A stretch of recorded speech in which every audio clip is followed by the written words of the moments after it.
Good evening. We'll get started. This is perfect. The last hyperlipidemia guidelines were in 2013. In October or November of 2018, the new hyperlipidemia guidelines are out, and so I'm going to discuss the new recommendations. Next slide, please. So this is the 2018 manuscript for the hyperlipidemia guidelines. Next slide. So guidelines. What are the guidelines? Guidelines are fact-based recommendations, right? They're not whims, they're not thoughts, they're not ideas. These are through randomized studies where the world's experts get together and make recommendations. So if you have a class 1 indication, boy, you guys, you better be doing this for your patient. This is recommended. It's been shown to have a benefit. Class 3, you do not do. Class 3 is for your mother-in-law. Okay, so this is class 1, 2, and 3. So these are the guidelines. So if you come to me and I treat you for hyperlipidemia, these guidelines, I saw Firas Alani here earlier, will be no different from the way Firas treats his patients. It'll be the same way I treat patients. It'll be the same way in Minneapolis or Cleveland Clinic. These are the guidelines we follow. Okay, now I heard Omar and Nick talk about Lipitor 40. I'm going to have to put them up to date to the most recent guidelines. Okay, next slide, please. I've always been taught, like in junior high school, by my English teachers, to start with an interest opener, right? That's how you start your conversations, your talks, your papers. I used to show Nick in a bathing suit, and that got Dr. Muad, all the girls all excited. That was my interest opener, but he got pretty mad at me. So I'm going to show you a different interest opener. 80%, and Joe Vanderveen, Hafford here, you've seen this talk before, 80% of all the heart attacks are caused by lesions that are 40% or less, okay? They had a negative stress test. They're feeling great. They're running around. Then what happens? Phase 3 of the Valsalva. What are they doing? They're dragging a deer. They're lifting something heavy. Snow shoveling, right, this year. You rupture a plaque. The plaque ruptures. You get platelets in acute MI. Could be a stroke. Could be a reason why Omar comes at 2 in the morning for acute limb ischemia, an acute plaque rupture. So this slide here is going to be my interest opener on plaque rupture. And if we could play that video, please. Okay, plaque rupture, platelets, MI. Okay, so keep that in mind when I continue with this conversation. So how do statins work? You know, statins to most individuals, oh, that's a cholesterol pill that lowers my cholesterol levels. Yeah, that's fine, but here's how they work. So the slide on your left, that's an ultrasound, that's a camera inside the heart artery.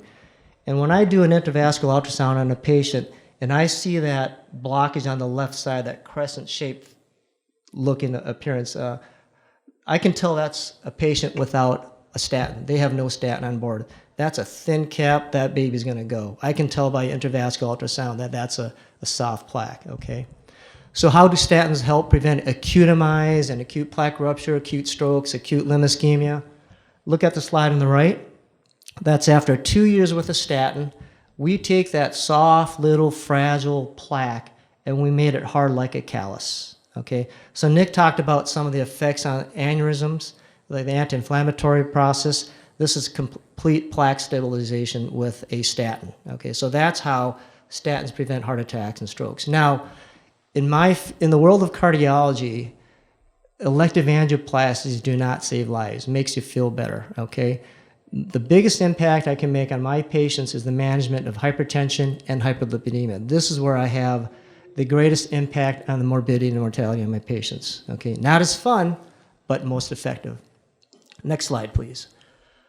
I have numerous times trying to talk patients into taking statins, right? Oh, my muscles ache, my legs hurt, that's fine. This is the one slide you should really have.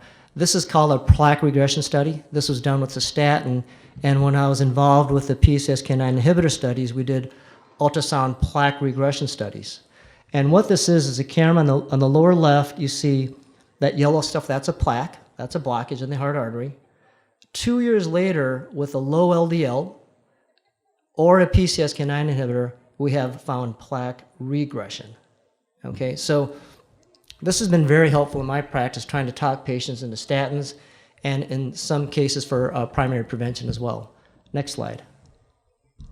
Okay, in order for you to manage your hyperlipidemia, in order for you to manage your patients appropriately, and this is what I tell my medical students and my staff, you really have to understand the statins. What are the low doses? What are your moderate dose statins? And what are your high intensity statins? If you don't know that, it's going to be very difficult to manage your patients appropriately to the guidelines, okay? And also, you should probably know which ones are hydrophilic versus hydrophobic. Hydrophilics are the Crestors, the Provocols, the Livalos, if necessary, that usually do not cause muscle aches and pains. Next slide, please. Non-statins. In the 2013 guidelines, there was only one area for a non-statin, that was Zetia. We don't use the Tricor, the Gemfibrazoles anymore. These are out, okay? There's no proven benefit. These are all out as of the 2013 guidelines, okay? Only Zetia had an indication in 2013. In the most recent 2018 guidelines, we have a little bit more action from Zetia, a little bit from the bile acid sequestrants, and a big, big presence from the PCSK9 inhibitors. Next slide, please. And please remember this, because I see this all the time. 80 of simvastatin is a no-no. You know, you go to high-dose statins in a lot of different segments in our patient population. In 2011, the FDA said no with 80 of simvastatin. Okay, so please keep that in mind. If they've already been on 80 of simvastatin, that's fine. If they have no muscle aches and pains, but 80 is out. And keep in mind with calcium channel blockers and AMA, you can't go higher than 20 of simvastatin anyways. So in our younger patients or our younger practitioners here, probably a good idea to stay away from simvastatin at this point, because you're not going to get the goal with the recommended guidelines using simvastatin at this point. Next slide, please. Okay, board question. Category number 1, okay? The hyperlipidemia guidelines are broken down into 4 categories. Category number 1, you have a young guy with a stent. LDL is 64. Wow, that was great back in 2007. LDL is 64, you're set. No statin is necessary. That is not correct. These days, as Omar had suggested, you probably don't have to look at the levels anymore. That's the tendency with the 2018 guidelines.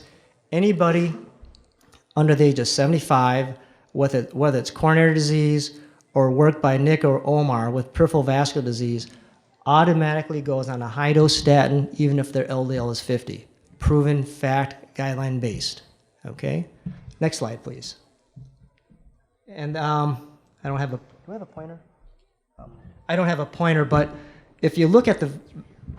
Oh, thank you. In 2013, that's all we had for the coronary disease PVD recommended guidelines. Okay, right there. And again, under the age of 75, some form of vascular disease, automatic high-dose statin. Next slide, please. What is now new in our new guidelines for coronary disease or PVD? We have a high-risk category. So if you have a 68-year-old, history of bypass surgery, multiple stents, diabetic, whether it's PVD, okay, they've met the 2013 guidelines. They're on 80 of Lipitor. But here's where you start looking at the numbers. You do lipid levels. The LDL is 80. This is a whole different category. Next slide, please. In this particular group, the next step is to add a Zetia 10 milligrams. And if their LDL is still not to 70 or less, that's when you start a PCSK9 inhibitor in conjunction with statins, Zetia. Okay, next slide, please. So in the 2018 guidelines, that's your high-risk patients. High-risk patients would automatically be patients that Nick and I share with Omar, you know, disease here, disease below the knee, diabetic, smoking. These are your high-risk patients. Okay. Next slide, please. And those are your high-risk conditions that you have to be aware of below, where you really want to get aggressive with them. Go to high-dose statin, and again, then Zetia, then possibly a PCSK9 inhibitor. Next slide, please. That's category number 1. Okay, and again, hyperlipidemia guidelines are divided into 4 main categories. Familial hyperlipidemia, and this is quite prevalent. Familial hyperlipidemia is a scary, scary group of subset of patients to treat.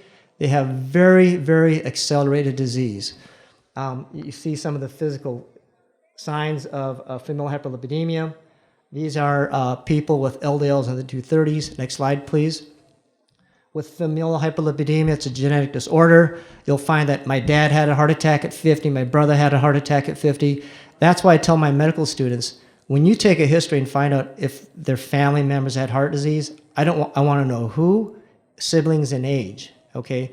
Look at the Framingham study. If you have a sibling with early heart disease, automatically you have a 50% probability. So when I start hearing a story of my dad had an MI at 50, brother 50, grandpa 50, you're right away thinking about familial hyperlipidemia. Sure enough, you get an LDL, it's about 230, okay? Well, in these subsets, the guidelines, really no different from 2013. You go on a high-dose statin automatically, and if the LDL is still not less than 100, you keep adding the regimen, which is Zadia, and then a PCSK9 inhibitor. These patients are very sick, very prone to plaque rupture, very prone to accelerated disease. These people need to be very aggressively. And again, look at that life expectancy if untreated.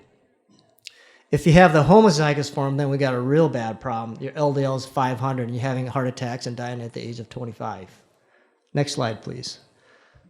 And again, in the 2018 guidelines, this is the only place you'll see well call, a particular subset with familial hyperlipidemia. You don't see it in your coronary disease patients, not in your diabetics, not in your primary prevention. So please be careful with all these meds, these side effects, the costs. This is the only place in the 2018 guidelines where you may consider well call. Next slide, please. Category number 3, the diabetics. Pretty straightforward. All diabetics are on a statin. All diabetics are on a moderate dose statin. Okay? Doesn't matter what their LDL. Treating diabetics and their vascular disease, they're very difficult, very aggressive, very small vessel disease. Now, if you're a diabetic, and even if your LDL is at goal, and you have cardiac risk factors, then you're already automatically on a high-dose statin. Okay? Though it's a very simple slide, very simple thing to remember, the diabetics really get a tremendous amount of benefit from statin therapy. Next slide, please. And again, this is the algorithm or the guidelines in 2018 for diabetics. And again, you'll see that there's no value of non-statins in the diabetic management. No Tricor, no gemfibrozil. Niacin I still see written at times. That was gone in 2013. All right. Next slide, please. Where it's complex, I think, is primary prevention. This is where it gets really, really, in a sense, there's a lot of different pathways to take, okay? And I'm going to, as we have a lot of primary care providers here, I'm going to take you through some examples that hit each of the aspects of primary prevention. Next slide, please. So I think if you look at all the references for primary prevention, it's from the Jupiter study. The Jupiter is a landmark study that I make all my medical students and residents memorize. And here's what it is. So I'm not sure if anybody here is 60 years old, but this is a study looking at 18,000 patients. Average age was 63. This was a primary prevention study trying to prevent a first-time event. Never had a stent, never have any vascular disease. This is a primary prevention study. They were randomized to either Crestor 20 or placebo. Okay? Next slide, please. At 18 months, the FDA stopped the study because of the clinical events. They felt it was unethical to proceed with the study because there was a 50% reduction in strokes, 40% reduction in MI, and a 20% reduction in death. Okay? So if you look at the baseline characteristics of the study, this is primary prevention, guys. Average age was 63. LDL is 110 when they started. And at the 18-month time point, the LDL was 53. So primary prevention study, a lot of references to the study, and sort of where we started looking at more of the LDLs. Where do we go with the LDL? How low can we go with the LDL? Next slide, please. So we have a 38-year-old. This is sort of new in the guidelines too. Practical primary care stuff, right? 38-year-old, great shape, runs 3 miles a day. First-degree family history, LDL is 174. All right? Treat him with a statin. Next slide, please. Right there. That's new in the 2018 guidelines. You got anybody over the age of 20, first degree, LDL greater than 160, automatically a moderate dose statin, okay? And again, these are guideline based. This is not Dan Lee's theory. This is not Omar's theory. These are guideline-based, which means fact-based data, okay? Next slide, please. Now we have a 64-year-old. This is a pretty interesting slide. 5 to 7% risk, you usually do not start statins, right? But now they come out, even if they're LDL 74, if they have a 5 to 7% risk, chronic kidney disease or family history, again, they're already on a moderate dose statin. And these are pretty low risk people, right? 5 to 7%. Next slide, please. So that's right here, okay? In this particular subset, it's a class 2A indication. Pretty good research to prove it, but not a class 1, but it's reasonable. Next slide. Again, we're continuing on primary prevention. Now we have a guy that's got a 7.5% risk score, 7.5 to 20, asymptomatic, and has questionable statins and myalgias, okay? And I'm bringing this particular talk up because, people have internet, they're looking online, they're talking about the calcium score, right? Next slide, please. So the calcium score is indicated for people in this particular risk group that are questionable whether they want to go on a statin or not, okay? And depending on what their calcium score favors statin versus no statin. So a way you can really manage these patients, whether they're intermediate, whether they have myalgia, sort of helps in the decision process. Next slide, please. And that's right down here. So if you look at the guidelines, that's all I'll talk about the calcium score. Next slide. Yeah, this is about 170 pages made into about 20 slides for you guys, okay? Now, yeah, you're welcome. If you have a 64-year-old, I don't care what the LDL is, if they have a greater than 20% risk, slam dunk, okay? They go on a moderate dose statin, and you want to reduce the LDL by 50%, okay? Greater than 20%, this is a class 1A abundance of data. Next slide. And that would be on the far right. Okay? Those are our 4 main categories.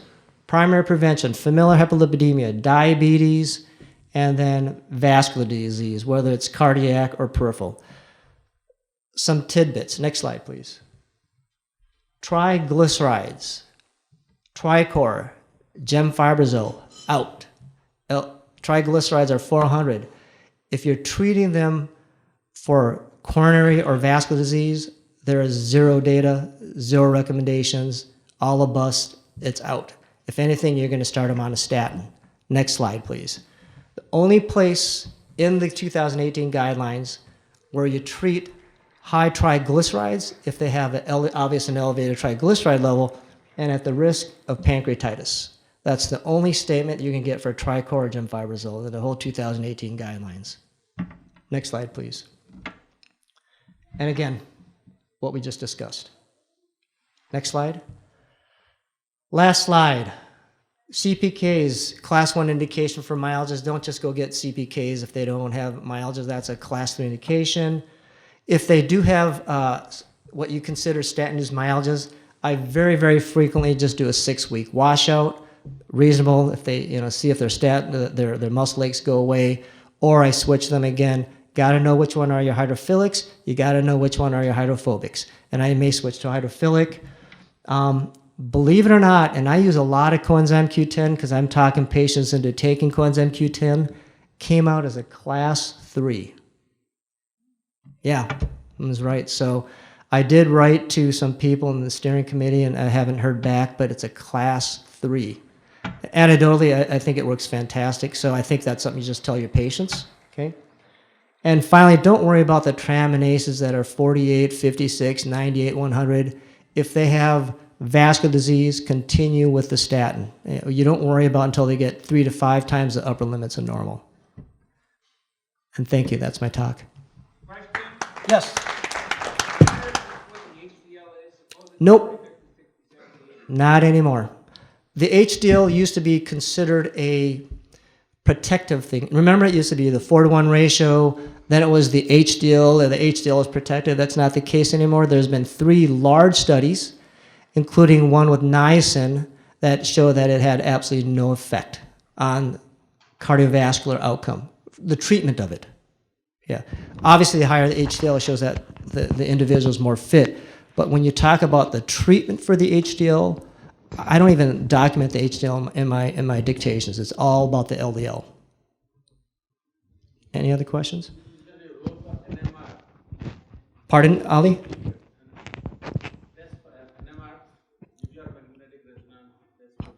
Oh, NMR, yeah. So the question is there any role in the NMR? The NMR is when they break down the lipid profiles. That was out in 2013, and let me tell you why. No matter what you find in there, what do the guidelines tell you? It's pretty much going to be a statin. Okay, so what are you going to do with that data? It's an extra cost. That's not going to do. There is one little quirky part of the guidelines where they mention NMR when you talk about the lipid LPAs. However, at the end of the day, no matter what the NMR shows, you're not going to do niacin, tricor, gemfibrozil, so it's out because you're going to proceed with the statin anyways. And that was out in 2013. Yes? Do you automatically start new statin patients on CoQ right off the bat, or only if they have? That's a good question. Do you start coenzyme Q10 right off the bat? I do not. And usually, unless it's an acute coronary syndrome, acute plaque rupture, acute vascular event, I usually try to start them on I eventually get to high dose, but I go sort of gentle because once you give them a myalgia, they don't come back, right? So I try to stick with a hydrophobic moderate with the eventual getting to a high dose, okay? Now Crestor is hydrophilic and it's now generic, so I do use a lot of Crestor now as well. But you just can't beat atorvastatin free at Myers. That's tough to beat. Yes? With the practice of giving statin every other day or 3 times a week? That's a fantastic question. So what is the role of getting statins every other day or a few times a week? This is reserved for our people with real severe statin-induced myalgias. And this is what Cleveland Clinic likes to do. And they like to use Crestor because Crestor has the longest half-life. So they'll start with literally with 2.5, maybe 2 to 3 times a week. Wait a little bit, 2.5 to 5, 3, 4 times a week, trying to get to goal. But that's a fantastic question. Thank you for bringing that up. So it's not database, but the point is getting to goal eventually. And again, I would use Crestor because it has the longest half-life.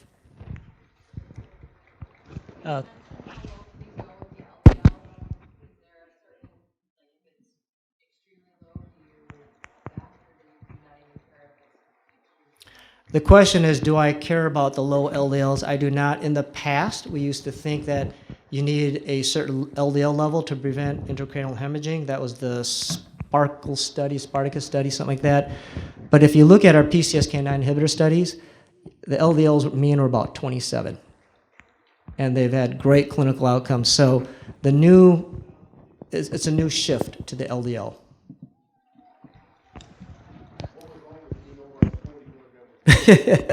You're vascular surgeons, that's okay, it's acceptable. Darley, thank you for a great talk. Quick question regarding, I know patients who are intolerant to statin, they're started on niacin or Crestor. Have you ever seen patients who are like intolerant to Crestor or niacin? Yes, I have. And what symptoms do they usually have? Muscle aches. Myalgias. Same thing? Usually they're proximal muscle aches, the proximal muscle groups. I'll get a CPK level, and it's at the end of the day, you can't be miserable. So I will do it. If they're on Crestor, you don't want to try a different statin because it's already hydrophilic, unless you go to Livalo, which is supposed to be the most hydrophilic. But in that particular patient, if they truly are having myalgias with Crestor, I will do a 6-week washout to see. Then, if it's your patient, then if the 6-week washout truly shows that it's a muscle-induced myalgias, the guidelines say tenozidine, then go to a PCSK9 inhibitor. So that's, the PCSK9 inhibitor outcome studies were with statins, but that's ideal, but some patients just really can't take statins. Is that for us? Hey, for us. Thank you for the comprehensive talk. I have a question about the combination of PCSK9 on top of 10. Have you run that in your practice where they're not reaching the target, and they're on 40 of Crestor, and for whatever reason the LDL is still like 112 and they're in the high risk group? Do you start the PCSK9, do you stop the Crestor, do you keep both? Yeah. I have this is what I usually, so first of all, if you look at the 4-year study, which is the PCSK9 inhibitor study, 86% of the patients were on at least a moderate or high dose statin. So I try to keep the statin on if possible because that's what the data shows, right? Nowadays, as the providers, you're going to have a hard time going from Crestor to a PCSK9 inhibitor until you start Zadia now, because Zadia creeped up into a class 1A indication to use Zadia first before you go to a PCSK9 inhibitor. So in my practice now, we'll go high-dose statin, because statins still have the best data. I mean, PCSK9 inhibitors are still 14,000 a year. You know? So high-dose statin, then Zadia, then Frost, then if there's still that high-risk patient and they're not to go, we'll throw a PCSK9 inhibitor. After that, there's no data that I'm aware of, maybe some investigational studies to bring the LDL down further. Any other questions? Is there an age where you would stop the statin therapy? That's a very good question. At what age do you stop the statin therapy? Okay, good question. If you look at the hyperlipidemia guidelines, I'll be quick because I know we started late. Okay, if you look at the hyperlipidemia guidelines, you don't treat patients under the age of 40, usually. You don't treat patients with congestive heart failure. You don't treat patients on dialysis. And you don't treat patients over this age of 75. Why? Because they were all excluded from the study, so they're not in the guidelines, right? So the question is, do you stop after 75? Well, the guidelines say up to moderate dose statins up to age of 75 with coronary disease, but I look at the clinical picture. You know, if they're 90 in a wheelchair, then I'm going to stop them. They're statin, right? But if they're 90 and still running and have peripheral vascular disease or coronary disease, then I'll continue with the statin as long as they can tolerate it. So, and again, I say guideline, but if you look at the term guideline, it's to guide you. These are not set rules, but hey, this is the data. Try to go by what the data shows. Did I answer your question? Okay, thank you. Thank you for your time.